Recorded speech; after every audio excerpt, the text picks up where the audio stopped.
देश के 53वें मुख्य न्यायाधीश जस्टिस सूर्यकांत ने मंगलवार को पदभार ग्रहण करते ही ये स्पष्ट संकेत दे दिया कि आने वाले समय में भारतीय न्यायपालिका की गति, कार्यशैली और सार्वजनिक विश्वास को नए सिरे से परिभाषित किया जाएगा। कार्यभार संभालने के कुछ ही घंटों में उन्होंने 2 घंटे के भीतर 17 मामलों की सुनवाई करके न केवल अपनी कार्यक्षमता का परिचय दिया, बल्कि न्यायिक प्रक्रियाओं को तेज और अधिक सुलभ बनाने के प्रति अपनी प्रतिबद्धता भी दिखा दी। तो वहीं शपथ ग्रहण के तुरंत बाद जिस तरह पहला सवाल उनसे ये पूछा गया कि वो न्यायपालिका में जनता का भरोसा कैसे बनाए रखेंगे, वो अपने आप में बताता है कि आज इस लोकतंत्र में न्यायिक संस्थाओं से लोगों की अपेक्षाएं कितनी ज्यादा बढ़ गई है। इस प्रश्न के जवाब में जस्टिस सूर्यकांत ने अत्यंत सरल मगर प्रभावशाली शब्दों में कहा कि फाइल अटक सकती है लेकिन न्याय नहीं रुक सकता, और ये वाक्य उनकी पूरी न्यायिक फिलॉसफी का सार उजागर करती है। उन्होंने ये भी कहा कि लोगों में कभी ये एहसास नहीं होना चाहिए कि अदालतें उनसे दूर है या वे अपनी बात न्यायालय के समक्ष रखने में सक्षम नहीं है। अगर न्याय में तेजी आएगी और लोगों को ये भरोसा होगा कि उनकी सुनवाई होगी, तो अपने आप न्यायपालिका की साख मजबूत होती जाएगी। कई बार लोग किसी विवाद में कह देते हैं कि मैं तुम्हें कोर्ट में देख लूंगा, और इसी वाक्य के पीछे जो भरोसा छिपा होता है उसे बनाना उनके मुताबिक सर्वोच्च न्यायालय की सबसे बड़ी जिम्मेदारी है। कार्यभार संभालते ही जस्टिस सूर्यकांत ने सुप्रीम कोर्ट की प्रक्रिया में एक बड़ा और प्रभावशाली बदलाव लागू किया। मामलों की अर्जेंट लिस्टिंग और मौखिक मेंशनिंग की प्रथा को बंद कर दिया गया। अब कोई भी मामला तुरंत सूचीबद्ध कराने के लिए केवल लिखित मेंशनिंग स्लिप के माध्यम से ही आगे बढ़ सकेगा।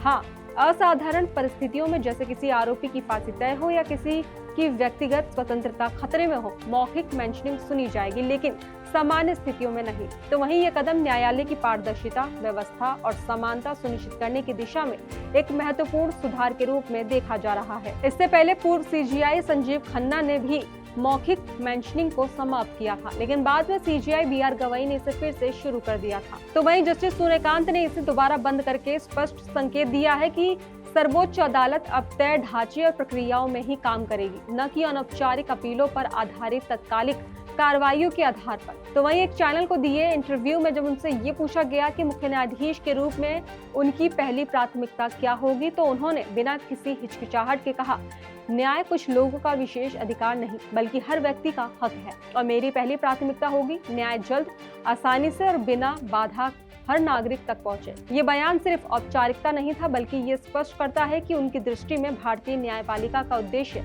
केवल न्याय प्रदान करना नहीं, बल्कि न्याय को सुलभ, सर्वसुलभ और त्वरित बनाना भी है। उन्होंने ये भी कहा कि कतार में सबसे आखिरी व्यक्ति तक न्याय पहुंचाना ही वास्तविक न्याय की कसौटी है। किसी समाज का सबसे कमजोर, गरीब या उपेक्षित इंसान जब आत्मविश्वास के साथ अदालत पहुंचता है और उसे ये भरोसा होता है कि उसे न्याय मिलेगा, यही एक सफल न्यायपालिका की पहचान है। उन्होंने टेक्नोलॉजी की भूमिका पर भी विस्तार से बात की और कहा कि तकनीक का इस्तेमाल किसी भी स्थिति में लोगों को न्याय से दूर करने के लिए नहीं, बल्कि न्याय तक पहुंच बढ़ाने के लिए होना चाहिए। उनकी दृष्टि में डिजिटल सुविधाओं का उद्देश्य ये होना चाहिए कि लोग आसानी से केस की स्थिति देख सके, सुनवाई की प्रक्रिया को समझ सके और फैसले की कॉपी तक बिना बाधा पहुंच सके। तो वहीं तकनीकी सुविधाओं का विस्तार ग्रामीण और दूरस्थ, ताकि डिजिटल डिवाइडेड न्यायपालिका के रास्ते में किसी नागरिक के लिए अवरोध न बने।